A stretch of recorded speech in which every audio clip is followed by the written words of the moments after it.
ચલો બ્રેક પછી સ્વાગત છે અને સમાચારોમાં આપણે આગળ વાત કરી હોય વડોદરાની તો વડોદરા મહાનગરપાલિકાનું વર્ષ 2026-27નું 7,609.63 કરોડનું draft budget municipal commissioner Arun Mahesh Babu દ્વારા સ્થાયી સમિતિમાં રજૂ કરવામાં આવ્યું, જેમાં વડોદરા મહાનગર સ્થાયી સમિતિના ચેરમેન શીતલ મિસ્ત્રી તથા સ્થાયી સભ્યો ત્યાં ઉપસ્થિત રહ્યા હતા.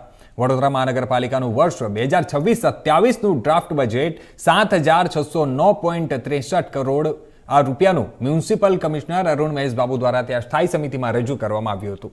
અને આ બજેટમાં ખાસ કરીને જણાવી દઈએ કે આ વિકાસના કામો, પાણી પુરવઠો, ડ્રેનેજ, રોડ, બ્રિજ અને ઈ-બસ જેવા કામોનો સમાવેશ થાય છે. સ્થાયી સમિતિના ચેરમેન શીતલ મિસ્ત્રીએ જણાવ્યું હતું કે આ બજેટ વડોદરાના સર્વાંગી વિકાસ માટે છે અને તેમાં નાગરિકોના સૂચનોને ખાસ ધ્યાનમાં લેવામાં આવ્યા છે. વડોદરા મહાનગરપાલિકા એક સેન્ટ્રલ ગુજરાતનું સારી કનેક્ટિવિટી ધરાવતું હાઈવે, એર અને રેલથી connected industrial hub, educational hub તરીકે પ્રખ્યાત સિટી છે. ગુજરાતનું સાંસ્કૃતિક પાટનગર તરીકે ઓળખાય છે. મહારાજા સયાજીરાવ ગાયકવાડની નગરી તરીકે ઓળખાતું આ શહેર નિત નવીન આયોજનો સાથે કહી શકાય કે ઐતિહાસિક બજેટ માન્ય કમિશનર શ્રી દ્વારા રજૂ કરવામાં આવ્યું છે.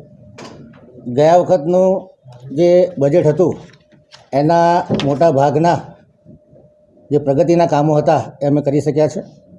ખાસ કરીને 2007-8થી વાત કરું તો અત્યાર સુધીનું એવરેજ એક્સપેન્ડિચર એટલે કે કેપિટલ એક્સપેન્ડિચર 637 કરોડ છે. છેલ્લા 2 વર્ષનું એવરેજ કાઢીએ તો અમે લોકો 637 કરોડના કેપિટલ એક્સપેન્ડિચરથી અત્યારે 1326 કરોડના કેપિટલ એક્સપેન્ડિચર સુધી પહોંચી શક્યા છે. એટલે કહી શકાય કે 2.5 થી 3 ગણી વિકાસની સ્પીડમાં વધારો કર્યો છે. 25-26ના જે રિવાઇઝ બજેટ છે એનો ખર્ચ આ વખતે લગભગ 1936 કરોડ રૂપિયા જેટલો કરવા જઈ રહ્યા છે. એના આગલા વર્ષે એટલે કે 24-25નો ખર્ચ અમે 1550 કરોડ કર્યો હતો. આ વખતે 1926 કરોડનો ટાર્ગેટ છે અને 26-27ના ડ્રાફ્ટ બજેટમાં 2454 કરોડ રૂપિયાનું કેપિટલ એક્સપેન્ડિચર થવાની શક્યતા છે. કહી શકાય કે વડોદરા શહેર સાચા અર્થમાં સસ્ટેનેબલ સિટી બને, ઇન્ક્લુઝિવ સિટી બને, ગ્રીન સિટી